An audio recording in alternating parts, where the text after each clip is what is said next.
Buenas, bienvenidos al canal de YouTube de Time Just. Yo soy Roberto González y vamos a ver el repaso de lo que dio de sí la jornada 14 de la Liga Santander.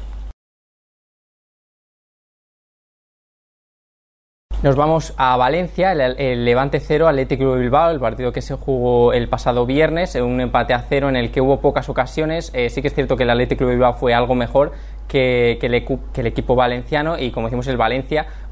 Levante, que sigue en esa malísima dinámica. Es el único equipo en estas 14 jornadas que todavía no ha conseguido ganar, únicamente se cuentan sus partidos por derrotas o los pocos empates que cosecha. Es colista en solitario, porque como veremos después el Getafe ganó y se alejó del Levante. Como decimos, es colista con 7 puntos a 4 de la zona de salvación que ostentan Granada y Elche, que están empatados a puntos, y el Athletic Club de Bilbao, que sí que es cierto que con este empate lleva 4 partidos consecutivos sin conseguir la victoria, ya que también, como vimos en el anterior vídeo, viene de perder en casa 0-1 ante el Cádiz y está en una mala dinámica, aunque sí que es cierto que el equipo de Marcelino está en los puestos altos de la clasificación, cerca de los puestos europeos, pero como decimos, si no empieza a sumar de 3 va a ser difícil que se acerque a sus puestos de Conference o incluso de Europa League.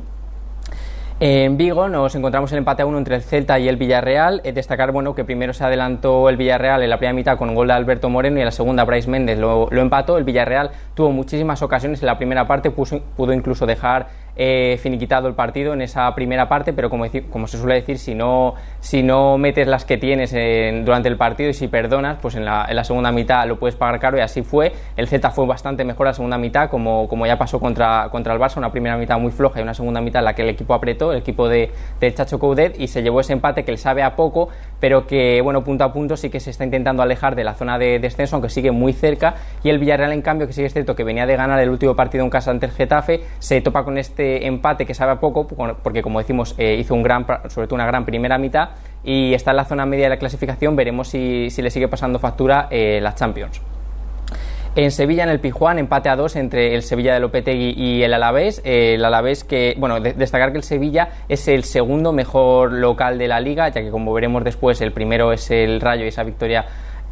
ante el Mallorca, y el Alavés que, como decimos, está en una racha muy buena, incluso, fíjate, destacando este empate en el Sánchez Pizjuán, en un campo muy difícil en el que casi ningún equipo había conseguido sacar, por no decir ningún equipo había conseguido sacar puntos. Está en la zona media de la clasificación, cuando a principios de la Liga estaba en puestos de descenso y parecía que iba a sufrir bastante, y de momento, como decimos, un equipo muy férreo atrás, y aprovechando sobre todo con Joselu las que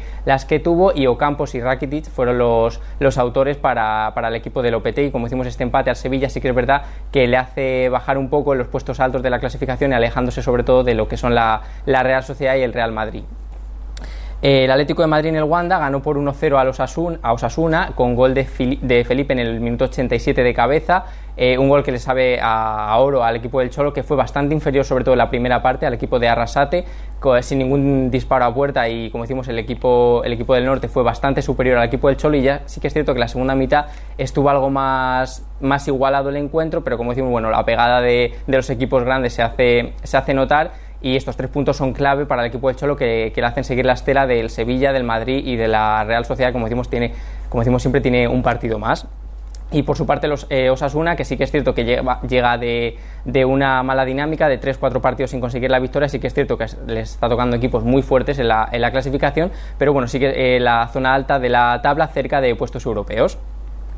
El Barça se llevó el derbi barcelonés 1-0 en el Camp Nou ante el Español. Un buen Barça de la nueva era de Xavi, la primera mitad, que tuvo varias ocasiones, pero se fue 0-0 al descanso. Y sí que es cierto que el Español la segunda mitad fue muchísimo mejor que el equipo de Xavi, sobre todo los últimos 20 minutos, con 2 palos de Raúl de Tomás y un cabezazo inapelable de Di Mata, que inexplicablemente ni siquiera cogió puerta, y era el claro empate a 1. Y como decimos, ese único y solitario gol lo firmó Depay de penalti, tras un discutidísimo penalti que se le hacen al propio jugador neerlandés, un penalti que para casi nadie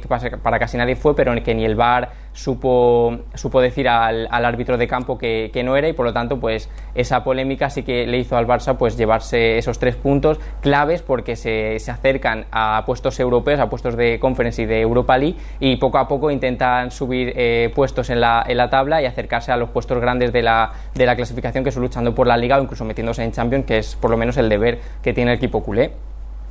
La goleada de la jornada la vivimos en Getafe, el Getafe 4, Cádiz 0, un Getafe inapelable que sobre todo con un gran Enes Unal goleó al equipo de Cervera que venía, fíjate, venía de ganar 0-1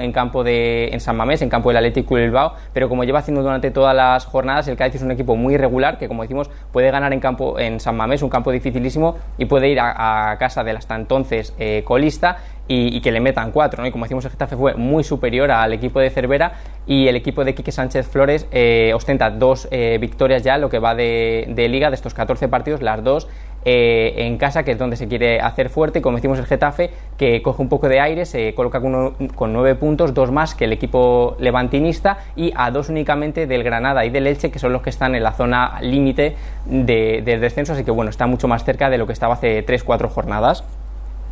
El Madrid, ahora líder de la Liga Santander, goleó en casa del Granada por 1-4 con goles de Vinicius, de Nacho, de Asensio y de Mendy. Destacar también la roja de Monchu en la segunda mitad tras una acción maravillosa de Vinicius, como el defensa del Granada pues hizo una acción que para mí, bueno, y para casi todo el mundo del fútbol es roja, y luego después también se echó al entrenador del Granada, Robert Moreno, que sigue muy cuestionado. Y como decimos, el Real Madrid fue muy superior, sobre todo en la segunda mitad, cuando ya con uno más supo lidiar perfectamente con el Granada, y el Granada, con el gol de Luis Suárez de la primera mitad, sí que ponía ese 1-2 y ese miedo en el cuerpo al equipo de Ancelotti, pero como decimos, después la expulsión en la segunda mitad y el buen juego del Madrid daban esa goleada y ese primer puesto en solitario del equipo de Ancelotti, con un partido incluso menos que la Real Sociedad, pero aún así ya va delante el equipo blanco.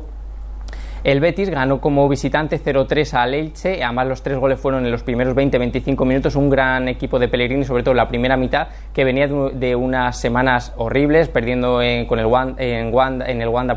contra el Atlético de Madrid, perdiendo en campo del Bayer Leverkusen en la Europa League, incluso perdiendo ese derbi 0-2 ante el Sevilla, pues se redime así en este partido de Liga. Como decimos, marcó los 3 goles del partido al comienzo de la primera mitad, y el Elche, que sí que es cierto que mereció algo más, el resultado parece bastante abultado, sobre todo con la segunda mitad que hizo el ex equipo de Escribá, que como decimos ex equipo porque en rueda de prensa dijo que le habían cesado como técnico del Elche, y es un cese un poco extraño, ya que el Elche sí que es cierto que está en la zona baja de la clasificación, pero está haciendo buenos partidos y buenos resultados. Sí que es cierto que este partido fue a lo mejor de los más flojos del equipo ilicitano, pero parece un poco raro que se le cese a un entrenador que vino el año pasado para rescatar al Elche y lo rescató.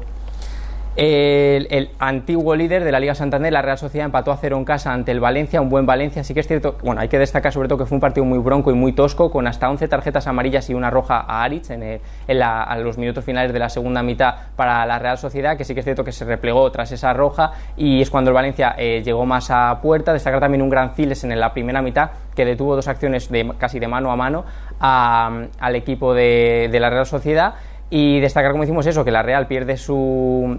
el liderato de la Liga Santander, que tiene un partido más que, por ejemplo, Barça, Sevilla, Atlético de Madrid o Real Madrid, y como decimos, sí que sigue segundo en la clasificación, pero este empate ante un gran Valencia de Bordalás le hace bajar un puesto a la clasificación y ser segundo en la tabla. Y por último, otra goleada, esta vez en Vallecas, el Rayo 3, Mallorca 1, con goles de Álvaro, Sergi Guardiola y Trejo la segunda mitad de penalti, un penalti que le hacen al propio Sergi Guardiola, que el jugador argentino lo tiró de Panenka, espectacular. Sí que es cierto que luego el Mallorca recortó diferencias con el gol de Abdón en los minutos finales, pero bueno, el Rayo fue muy superior, sobre todo en la primera mitad. En la segunda sí que es cierto que se relajó algo más con ese 2-0 que venían de la primera mitad, y sobre todo un gran tridente. Sergi Guardiola hizo un gran partido con un gol y una acción que provocó de penalti, y sobre todo los dos extremos, tanto Álvaro, que también mojó, como Isi Palazón, y también el medio del campo con Trejo, Santi Comesaña y Óscar Valentín. Como decimos, el Mallorca, que es un equipo muy regular, sobre todo fuera de casa, pero también en casa, como decimos, fue bastante inferior al equipo de Iraola y se queda en la zona media de la clasificación. Y en cambio el Rayo Vallecano, con un partido más, vuelve a adelantar al equipo de Xavi, al Fútbol Club Barcelona, y se coloca sexto en puestos de Europa League. Como decimos, la afición está encantada. Y bueno, hasta aquí lo que ha dado de sí esta jornada 14 de la Liga Santander. Un saludo.